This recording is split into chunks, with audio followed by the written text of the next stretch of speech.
rather than kind of critiquing one place or another, to speak more to solutions, I think part of what needs to happen is we need more people engaged in the recovery of value. And that might look like moving back in the direction of glass bottles being reusable and refillable instead of disposable.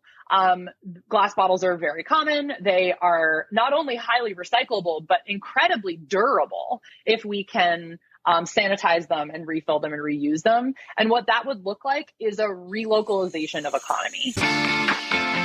This is Meredith For Real, the Curious Introvert, and I'm Meredith.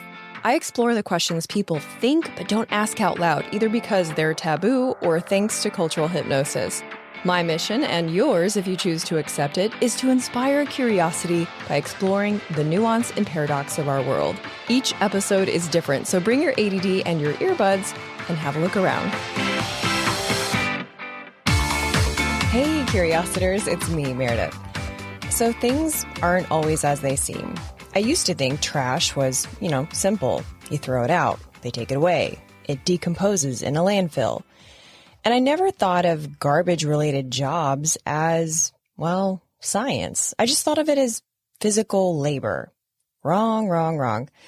As you'll hear, my guest is hella sciencey, and garbage disposal is super detailed, and recycling isn't as feel-good as I had hoped. But, my guest has tips to be less trashy. So make sure you listen to the end for those tips. And you'll hear my own waste reduction tips in my Saturday email too. I use my emails to share where I find guests like these as well, because I get asked that question a lot. And the answer is different for each guest. So if you're not getting those emails and you want to be included, you can text REAL, REAL, to 66866 if you're in the US, or go to meredithforreal.com if you're elsewhere. If you're getting my emails, you're probably already one of my amazing, loyal listeners. Thank you so much for that. You're helping make the world a more curious place, and that matters. And if you're new here, welcome. Each week is totally different than the last, but always with the mission to get curious, disrupt the algorithm, and to grow into better humans. I talk with everyone from scientists to sex workers. There's no specific order to listen to episodes, and at the end of each episode, I offer a next episode suggestion of, if you liked that, you might like this sort of thing. So have a look around and hit play on whatever grabs your attention. All right, enjoy the show. If you're like me, you find throwing things away very satisfying. It's the decluttering, the clearing out, the starting fresh kind of feeling, But where does our trash go? Like, what is away? And what about our recycling? My next guest is a zero waste consultant and executive director of Common Ground Compost, a New York organization dedicated to waste reduction through a zero waste program design, staff training, education, advocacy, collection, and, of course, compost.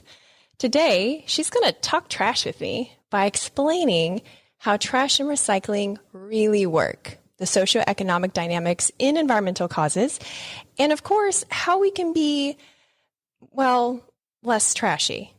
Garbage queen, trash nerd, my name twin, Meredith Danberg-Ficarelli. Hi, Meredith. Hi, Meredith. I'm so glad you're here. Did you know that we were basically destined to be planeteers? Like, our name means protector from the sea. Did you know this? I did know that. It's a solid name. It is, right? Like, thank you, Grandma. Okay, well, let's talk trash. So is it true that a head of lettuce in my backyard in the ground would decompose in a few weeks, but a head of lettuce in a landfill would take 25 years to decompose? That sounds about accurate. I am not a materials scientist, so I won't speak specifically to the amount of time that it would take a head of lettuce to break down in a landfill, which is an anaerobic environment or one without oxygen. It does depend a lot on the type of landfill that we're talking about, but for the most part, you're right. And one of the main reasons for that is oxygen. In your backyard, that head of lettuce will be in contact with oxygen and also with a variety of micro and macroorganisms that would chew it up and turn it into, what decomposers do, kind of breaking it down into its core components of different nutrients and minerals and all different kinds of things. In a landfill environment, you mentioned throwing things away earlier, and you did point to this. There is no away. Everything goes somewhere. And a landfill, the way I like to talk about it is that it's kind of like a big garbage lasagna in the ground where they can be very highly engineered or they can be much less formal. But generally, you're talking about adding materials over time to a pile. Sometimes it's dug into the ground with very well engineered layers that can filter material and make sure that the groundwater stays clean. Even in those cases, the way it's structured is as a bunch of cells, and each cell is filled over time.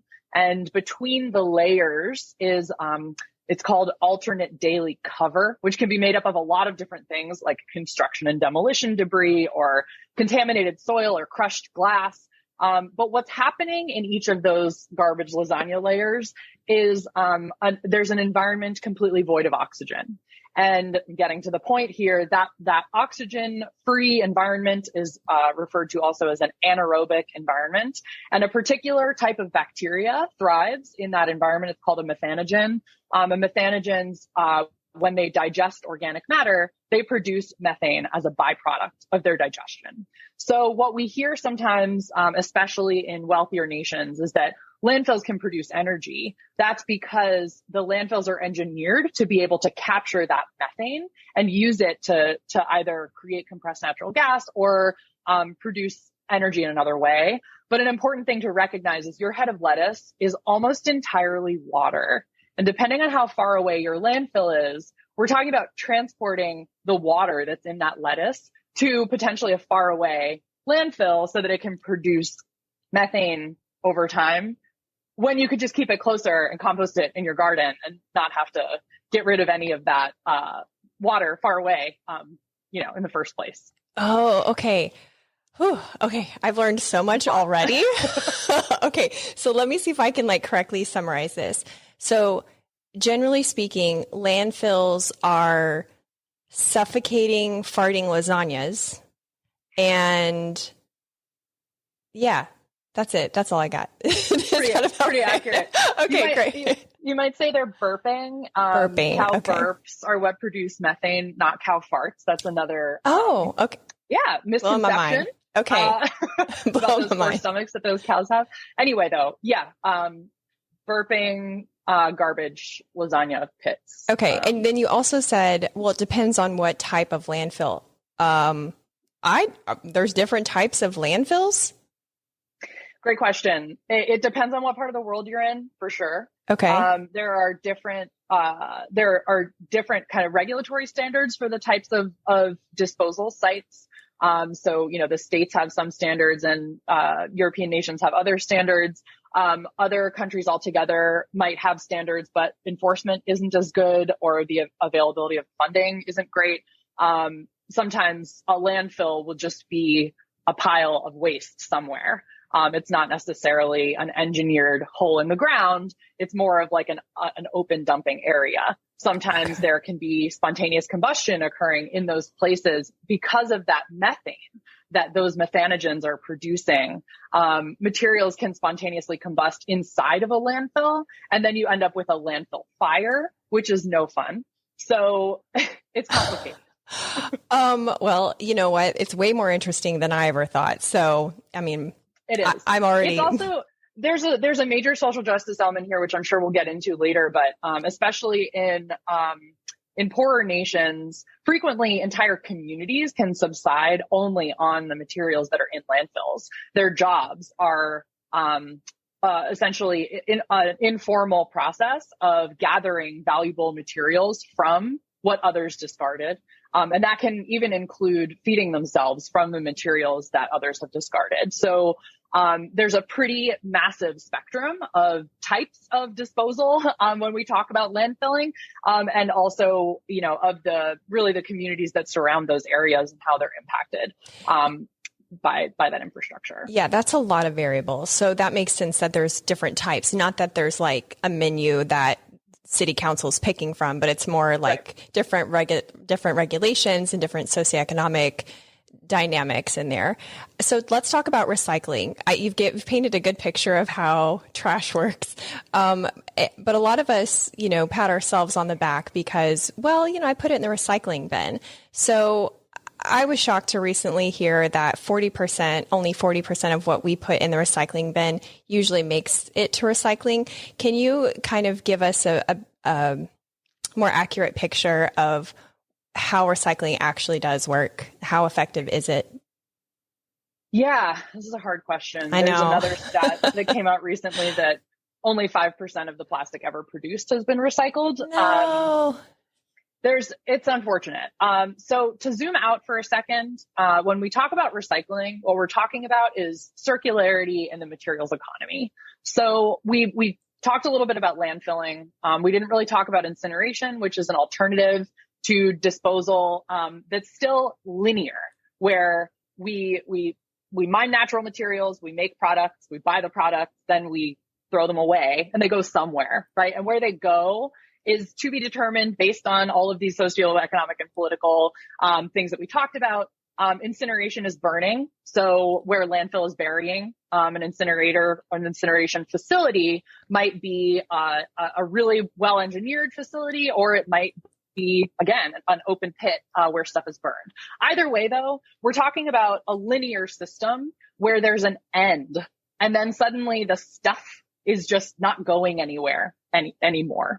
Whereas in a recycling economy, or in the economy that we as garbage people are trying to build towards a zero waste economy and a circular economy, we're taking the materials that we already have and we're recovering the value from those materials and making new things out of those materials. So at its core, that's what recycling is. There are a lot of different materials in the economy right now. Like if we think about paper versus plastic, it's, the recovery value there is different. The amount of resources that went into making those things is different. What those things are made of is different, right? So paper is made from trees and other living natural materials. You can make paper from hemp. Plastics are made from fossil fuels for the most part. And we are starting to make plastics out of plants as well. So there's a lot of complications there, even just in terms of the supply chains of those materials and the life cycle analyses of each of them. The challenge with plastic is multifold. There are a lot of different types of plastic, right? And each type of plastic needs to be recycled with like plastics. So if we think of a milk jug or a laundry detergent bottle, for example, the little number on the bottom is going to be a number 2, high density polyethylene or HDPE. That's a valuable, highly recoverable plastic. Whereas other plastics like a number 6 in the triangle or polystyrene can be harder to recover. Styrofoam, when you think about it, it breaks up into a million pieces. So when it's in a trash truck or a recycling truck and it gets smashed, it's unlikely that you're going to then be able to recover that value at a recycling facility, pack it up with all the other styrofoam and get it to a facility where it can then be melted down and turned into something new.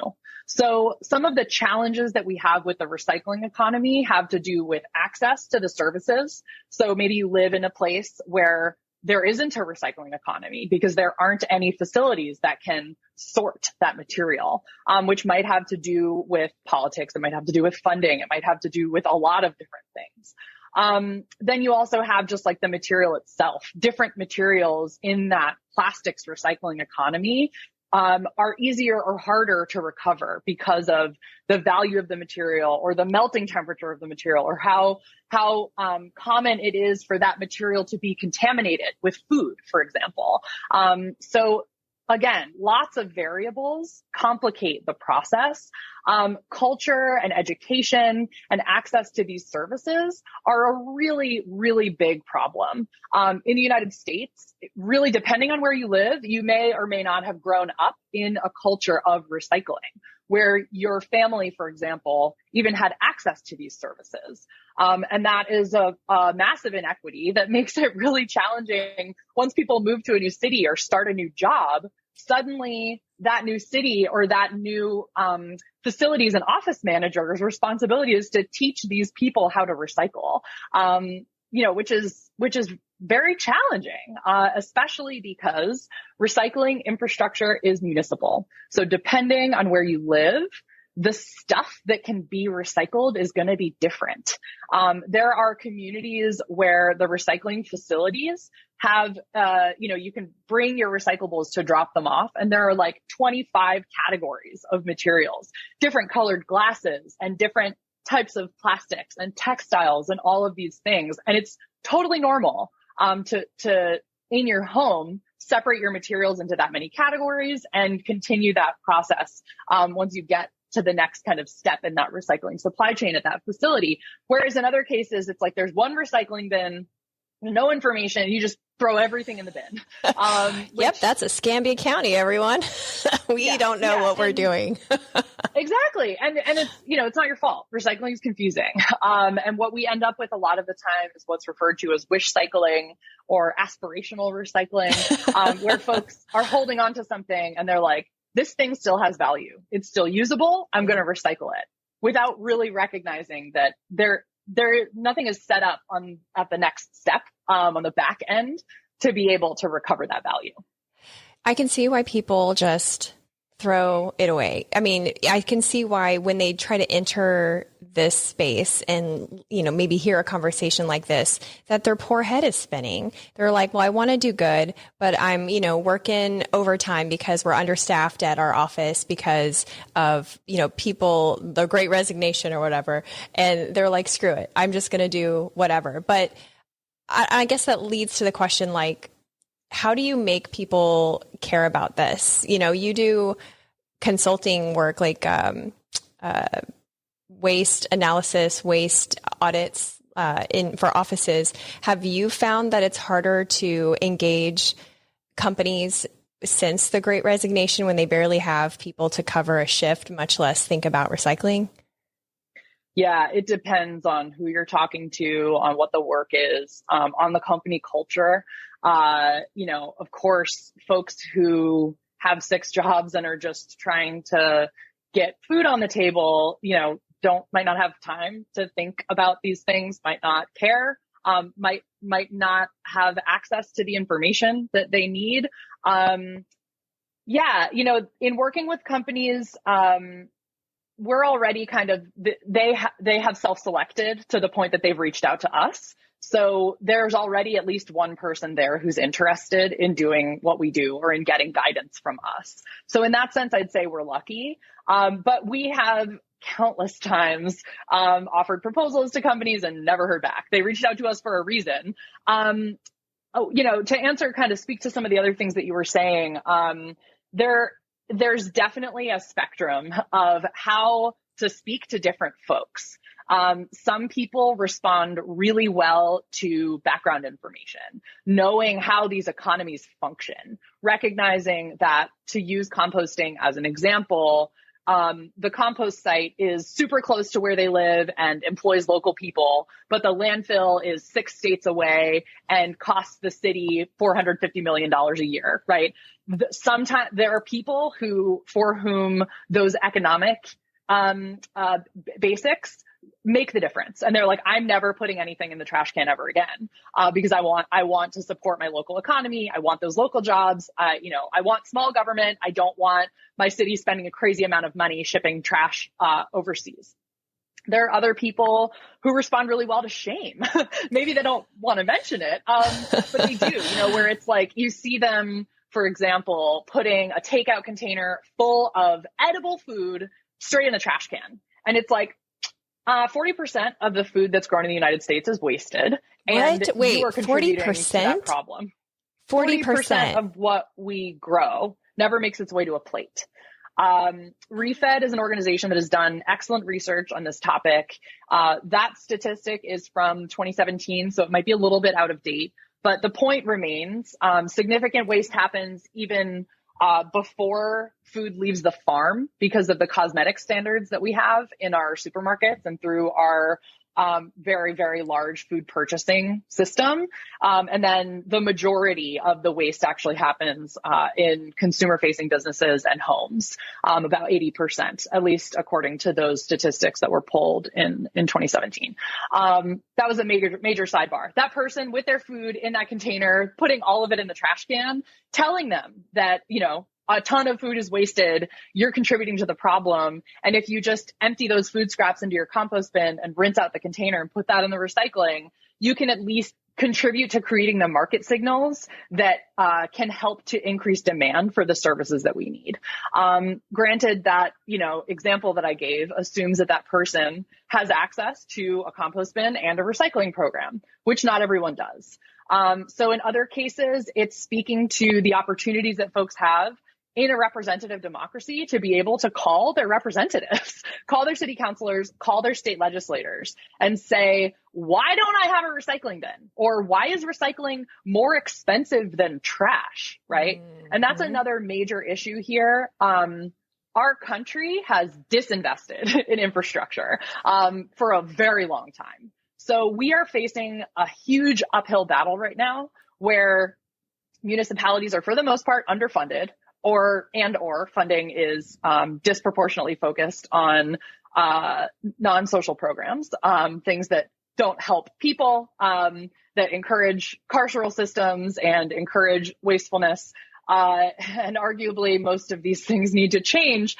Point being, though, we have the ability to voice those concerns, even if it doesn't immediately create change. And you mentioned waste audits, and then I'll stop this bit of this ramble. Assessing waste is a really good way to understand behavior and to identify opportunities for change. So maybe there's a ton of contamination in that recycling bin. Knowing what the contamination is and why it's there can help us to shift that behavior over time. And you mentioned social programs. That brings up an interesting thought. I'm sure you've seen the bumper sticker, like, save the baby humans, kind of implying like, hey, who cares about baby whales when we need to save the baby humans? So do you feel like poverty and environmentalism are separate or related issues? Oh, they're very related. God, how many different things do I want to say right now?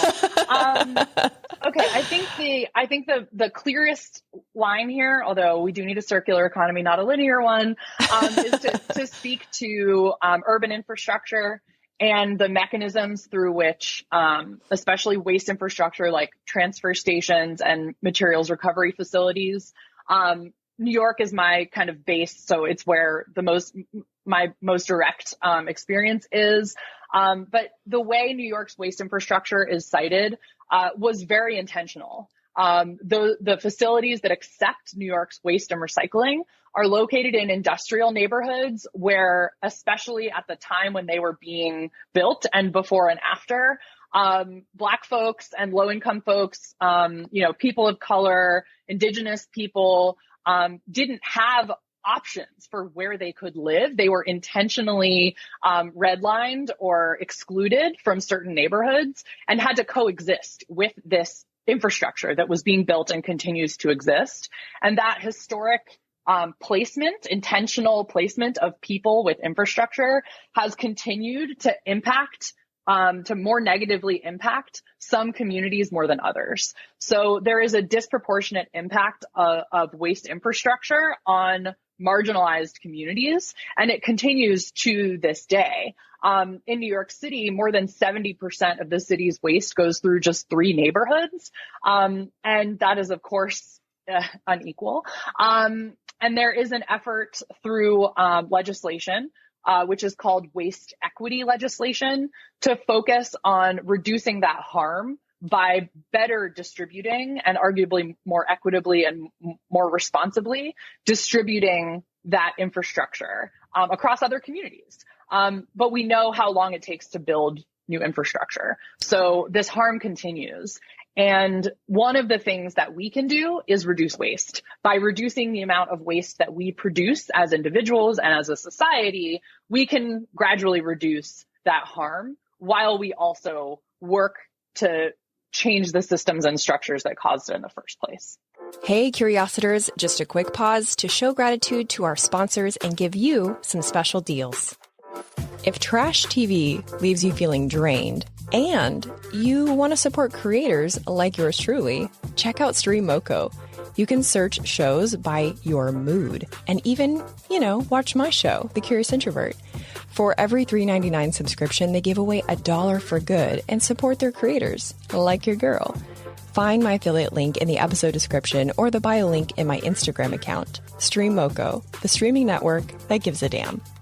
If you've got backyard barbecue plans for 2022, but mosquitoes are not invited, I recommend Insect. I've been using their pest control service for several years now. They have a certified mosquito identification specialist on staff, and pollinator care is always top of mind. If you live in the Florida Panhandle or the Gulf Coast of Alabama, give them a call, ensec.net. The UWF Historic Trust. We shoot the show at the Pensacola Museum of History. It not only houses exhibits of lesser-known Pensacola history, it's an event space too. So if you need a unique space in downtown Pensacola for a fundraiser, networking event, or a corporate party, take a look at historicpensacola.org. And if you want to tour one of the 12 museums, get your tickets in person so you can show the agent one of my emails and get $2 off an adult ticket. Get emails by texting REAL to 66866. Now back to the show. You lived in Beirut, Lebanon for a while. I am curious to hear what your observations were between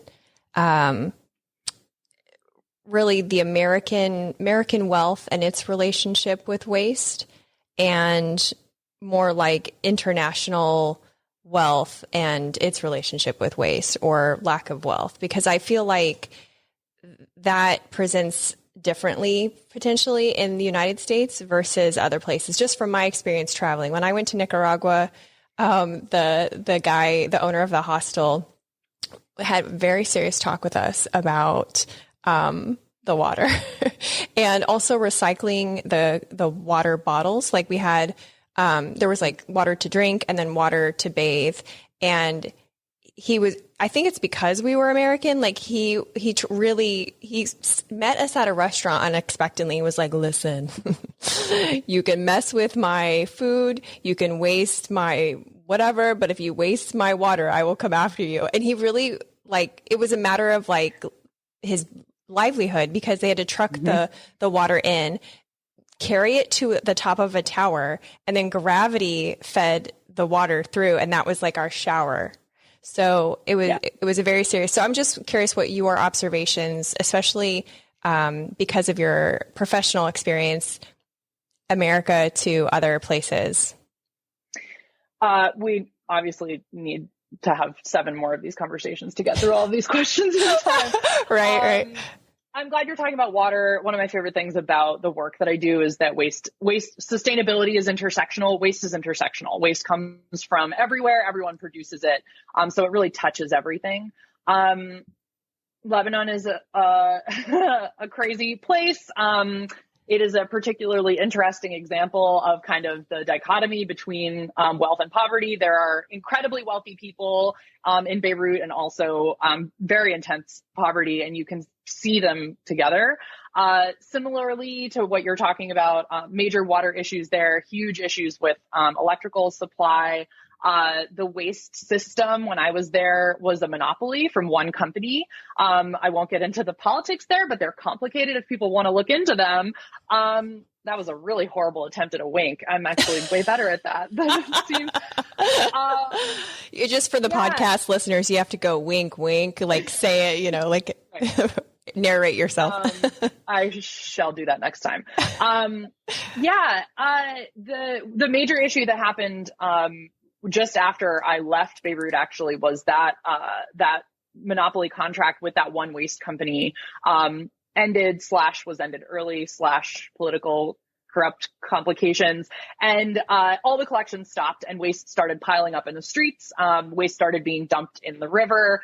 It shows the fine line between systems that function and systems that don't function. I think it also speaks to this question of culture and access.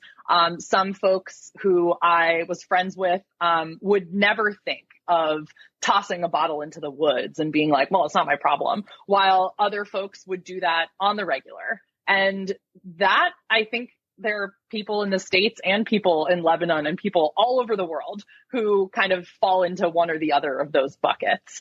And I think, rather than kind of critiquing one place or another, to speak more to solutions, I think part of what needs to happen is we need more people engaged in the recovery of value. And that might look like moving back in the direction of glass bottles being reusable and refillable instead of disposable.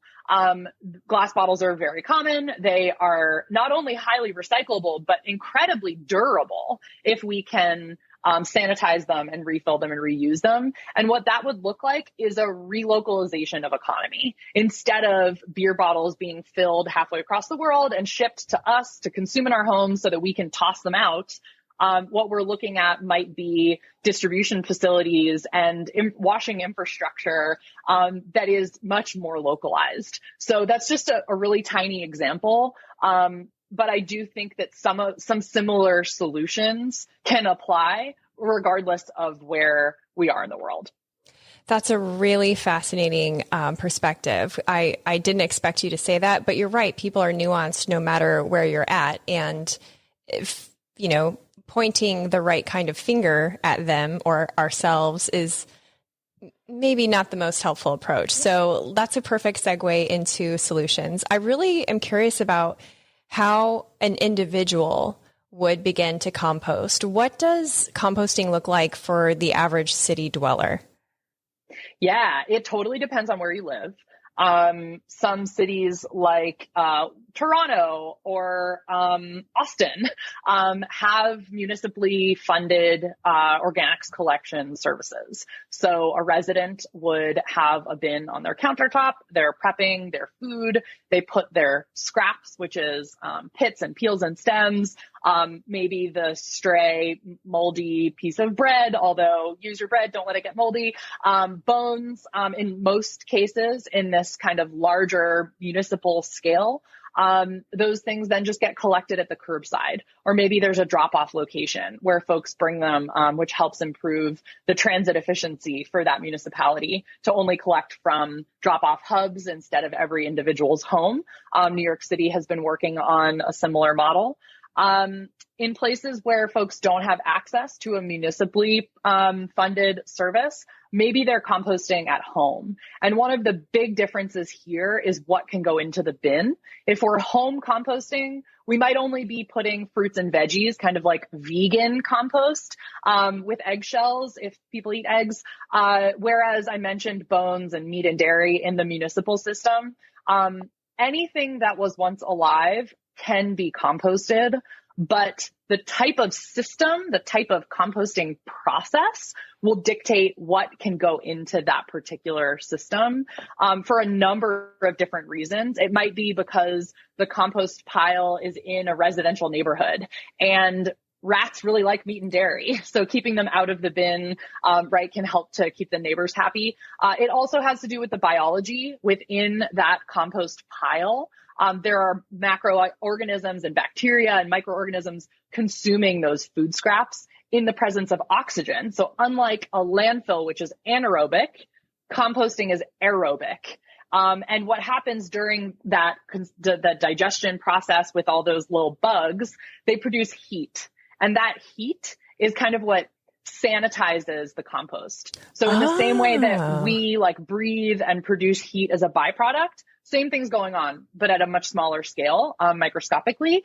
And that heat will reach a different peak temperature. I'm modeling a parabolic curve with my hand right now. That peak temperature will be different depending on the type of compost process, the size of the compost facility, and the inputs. So if we're at home, we might be replicating a composting process at a smaller scale because we're obviously producing much less waste than an entire city.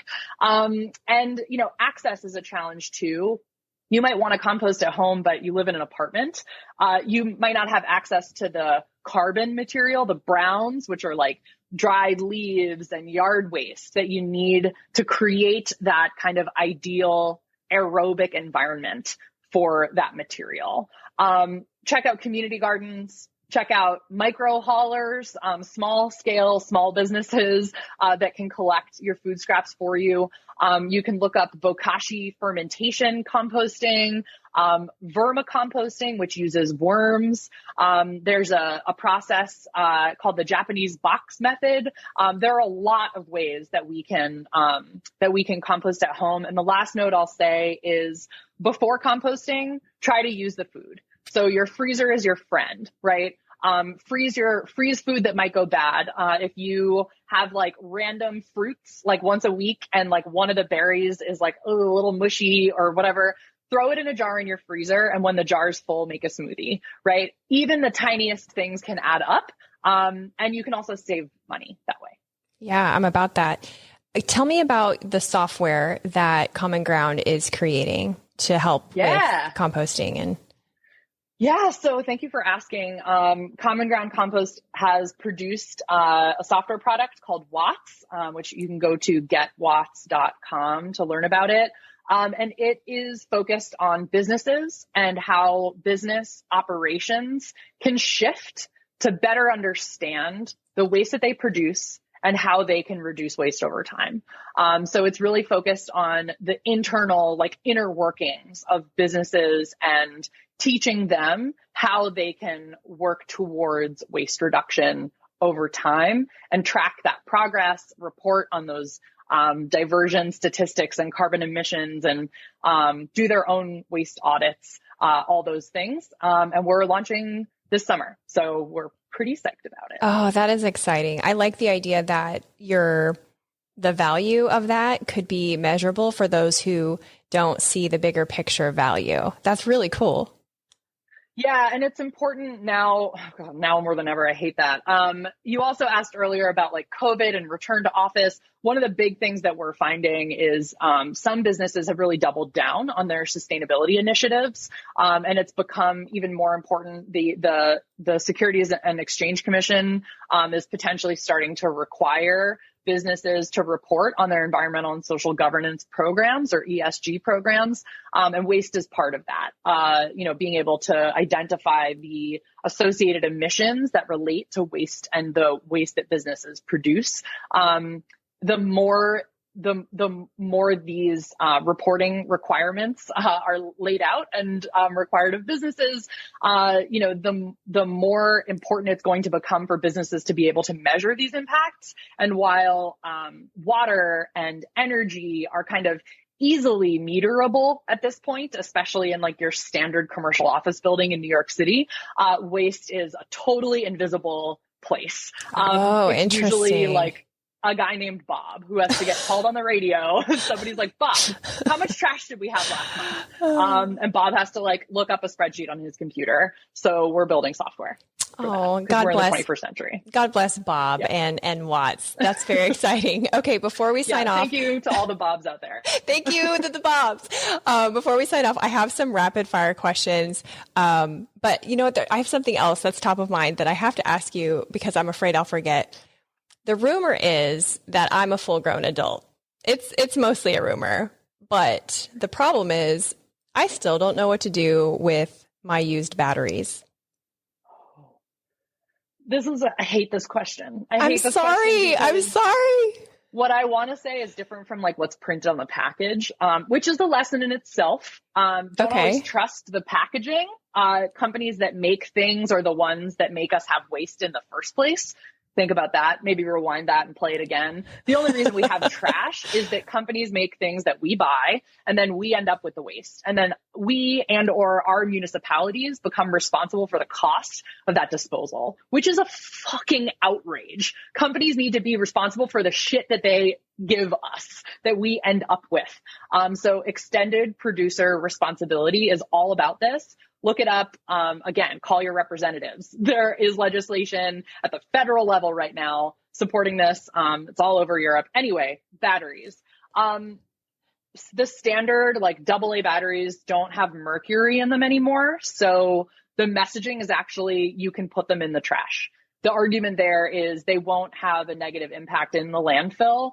My perspective here is there's stuff in those batteries that had to get pulled out of the earth at one point. And I'd rather not just bury them in a landfill, or God forbid, send them to an incinerator where the dioxins and all kinds of other potential pollutants that might happen from burning that material, if the facility is not up to snuff, might impact the communities that live nearby. There are battery mailback programs. Some big box stores take batteries for recycling. There are local electronics recycling drop-offs. So check all of those out. And most importantly, lithium ion batteries can be really dangerous. So make sure that any product that you have in your home that have lithium ion batteries in them, if it's like your trash drawer, like take the lithium ion batteries out of your trash drawer and figure out where to deposit them for recycling, because they can spontaneously combust. They can be really dangerous. So do a check real quick. Again, it's not your fault. They're like, sneakers have batteries in them now. So, like we humans aren't doing ourselves any favors these days, I'll say. Oh my gosh. Okay. So my rapid fire questions for you, really it's one question, maybe rapid fire answers, but is what are the R's that we're missing? We know reduce, reuse, recycle from, elementary school, but what are the R's that we're missing from that equation? Yeah, it's a long list, and it's probably longer than what I'll say, but rethink is one of them. So like extended producer responsibility is kind of that, or seeing where our opportunities to maybe consume less, like rethink, right? Refuse is a really good one. And that's basically just like, whether it's individual responsibility to like not take the freebies, or maybe again, refusing to consume more than what we might need if that's a choice for us. And reusing and repairing are other really good ones. They're different, but I kind of speak to them in a similar way. Continuing to find value in what you have. If folks aren't already aware of the Buy Nothing Project and the Buy Nothing groups that exist in their communities, these are mostly run through Facebook, but Buy Nothing is a nonprofit organization where you can share with your neighbors. If you have kids, it's a really good way to share clothes and toys. It's a great way to find new furniture if you're moving. People share everything. Plant cuttings. You can propagate your entire house plant jungle just out of propagated stems from your Buy Nothing group. So engage in your local communities. I know that's not an R. That's like an acronym more like, but there's way more to it than just, reduce, reuse, recycle. And there's kind of space in those R's for everyone. I like that a lot, especially the refuse. It's kind of cutting it out on the front end. I feel like the R's of refuse, and what was the other one that you said? Was it rethink maybe? Rethink and refuse, yeah. I feel like are the anti-overwhelm of waste reduction, because you nip it in the bud before it even gets to your house. So when you're at DSW, folks buying shoes with batteries in them, and they're like, here's your free bag, and you don't need a free bag. You don't need the bag. You just go, no, thank you. Plus, it's super entertaining to watch their facial, expressions when you say no, thank you. They you are don't want so the free thing? Yeah, they're so confused, and it's a little fun. It's a little fun. I won't lie. This has been also like buy secondhand. That's a really big one. Try to shift a little bit. Secondhand, thread up. What? Yay! Yeah. So they're baby steps though. Don't be overwhelmed. Take your time getting into this. Do your research, and when in doubt, throw it out. We don't want to contaminate the recycling stream. So if you're not sure, do not wish cycle. Put the thing in the trash and then try to find ways to not have that thing again in the future.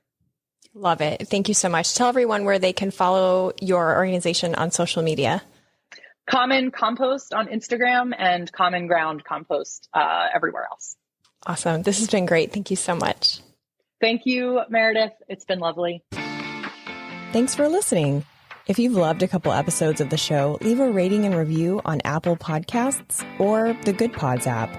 And if you liked this episode, you'll also like the one I did with a molecular biologist about GMO mosquitoes released into the Florida Keys, episode 118. Stay tuned next week when I talk with a Catholic ufologist and academic philosopher about the intersection of technology, religion, and UFOs. Talk to you then.